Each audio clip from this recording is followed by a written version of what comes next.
नमस्कार। आज के इस स्पेशल एपिसोड में आपका स्वागत है। आज के इस एपिसोड में देश के पहले राष्ट्रपति राजेंद्र प्रसाद के राष्ट्रपति बनने की कहानी बताएंगे। जब देश अपना पहला राष्ट्रपति चुनने वाला था तो दो नामों पर चर्चा था। भारत का पहला राष्ट्रपति कौन बनेगा, इस बारे में हर तरफ अटकलें लग रही थी। जिन दो नामों पर सर्वाधिक चर्चा था वो नाम थे सी राजगोपालचारी और doctor Rajendra Prasad. Rajagopalachari governor general थे और राजेंद्र बाबू उन दिनों संविधान सभा के अध्यक्ष थे। यानी साफ था कि दोनों में एक को चुनना काफी मुश्किल था। 26 जनवरी 1950 से भारत एक ऐसा देश नहीं रहा जो ब्रिटानिया हुकूमत के अधीन हो और देश का प्रमुख ब्रिटिश राजा रहे। भारत एक गणतंत्र बन गया। इसका मतलब था कि ब्रिटिश क्राउन के प्रतिनिधि गवर्नर जनरल को अब देश की बागडोर भारत के राष्ट्रपति को सौंपनी थी। यही वो दिन था जब भारत के अंतिम गवर्नर जनरल सी राजगोपालचारी ने राजेंद्र प्रसाद को भारत गणराज्य के राष्ट्रपति के रूप में शपथ दिलाई।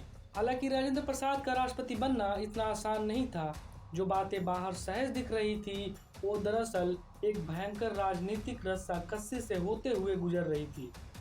आजाद भारत के पहले प्रधानमंत्री जवाहरलाल नेहरू और गृह मंत्री वल्लभ भाई पटेल देश के पहले राष्ट्रपति को लेकर आमने सामने थे। क्या था पूरा माजरा, आइए जानते हैं। दरअसल 1949 के मध्य तक संविधान निर्माण की प्रक्रिया समाप्त हो रही थी और नए गणतांत्रिक राज्य के प्रमुख के रूप में कार्य करने के लिए राष्ट्रपति को चुनने की आवश्यकता निकट आ रही थी। इस पद के लिए नेहरू ने मद्रास के विद्वान राजनेता राजगोपालचारी को प्राथमिकता दी।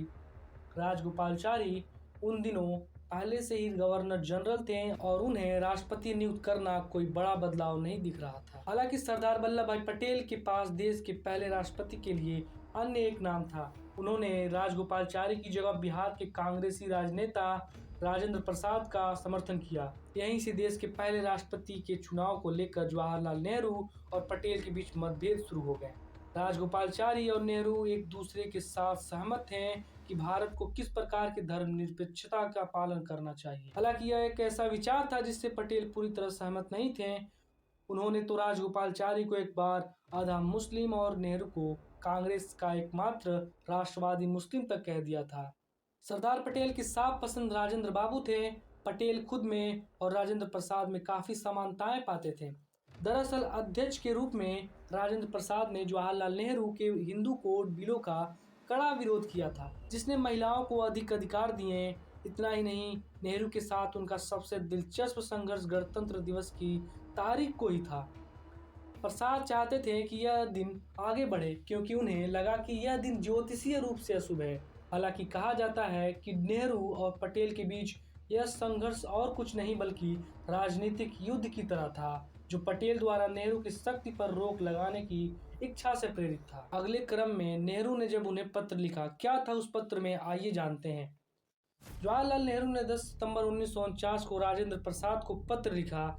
इस पत्र में उन्होंने लिखा, राजगोपालचारी को राष्ट्रपति के रूप में रखना उचित है। आपको राष्ट्रपति बनाने से कई बदलाव करने होंगे। पटेल द्वारा निजी तौर पर समर्थित राजेंद्र प्रसाद ने नेहरू के खत का जवाब देते हुए लिखा कि वे जुझारू हैं और राष्ट्रपति के दौर से बाहर होने से इनकार करते हैं।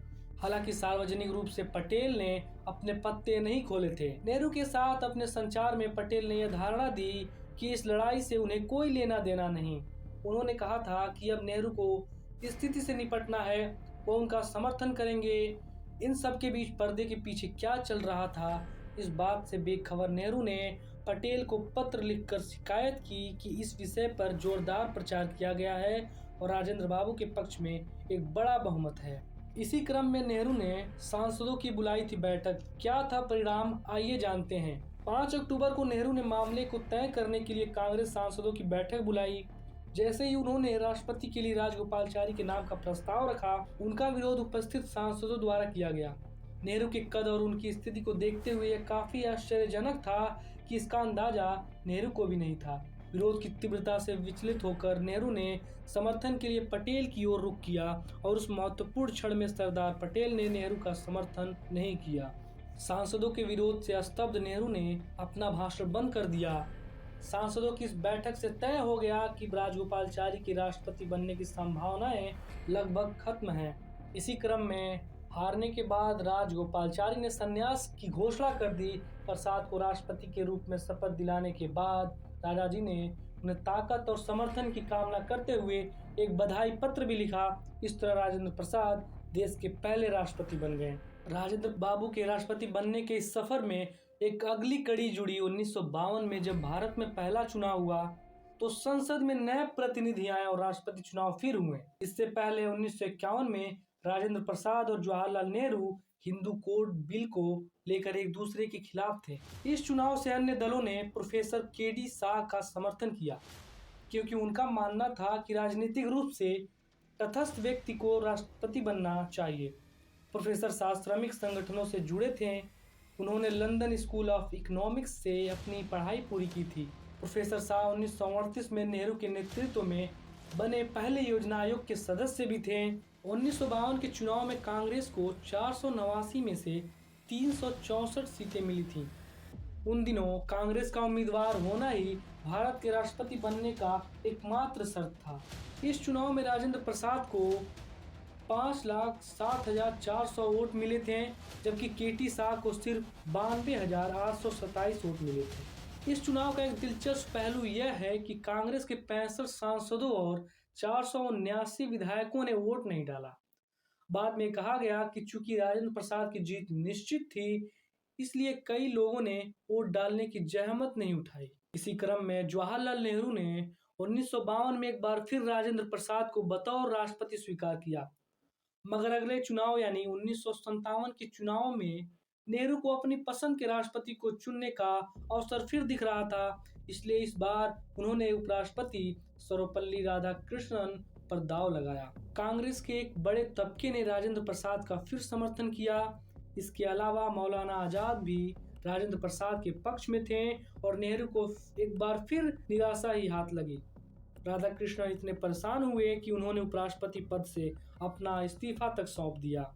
1957 के राष्ट्रपति चुनाव में राजेंद्र प्रसाद के खिलाफ किसी अन्य दल ने उम्मीदवार नहीं चुना। हालांकि कुछ स्वतंत्र उम्मीदवारों ने चुनाव लड़ा और वोट डालने की औपचारिकता को जारी रखा। इस चुनाव में राजेंद्र प्रसाद को 4,59,698 वोट मिले, जिसमें उनके सबसे करीबी दावेदार चौधरी हरिराम को 2672 वोट मिले। इस बड़े जीत के साथ राजेंद्र बाबू दूसरे बार भारत के राष्ट्रपति बने और दोनों बार नेहरू की इच्छा के विरुद्ध वो राष्ट्रपति बने। राजेंद्र बाबू अपने कार्यकाल के अंतिम दिनों में बीमार पड़ने लगे। उनका तबीयत इतना खराब रहता था कि वो 19 जुलाई 1961 से 19 दिसंबर 1961 तक इलाज करवाने के लिए छुट्टी पर रहे। 20 दिसंबर 1961 को उन्होंने दोबारा जिम्मेदारी संभाला। अगले साल रिटायर हो गए। 13 मई 1962 को वह रिटायर हुए और 14 मई 1962 को वह अपना 12 साल का कार्यकाल पूरा करने के बाद पटना के सदाकत आश्रम लौट आए। अपना शेष जीवन यही बिताया और अंततः 28 फरवरी 1968 को आखिरी सांस ली।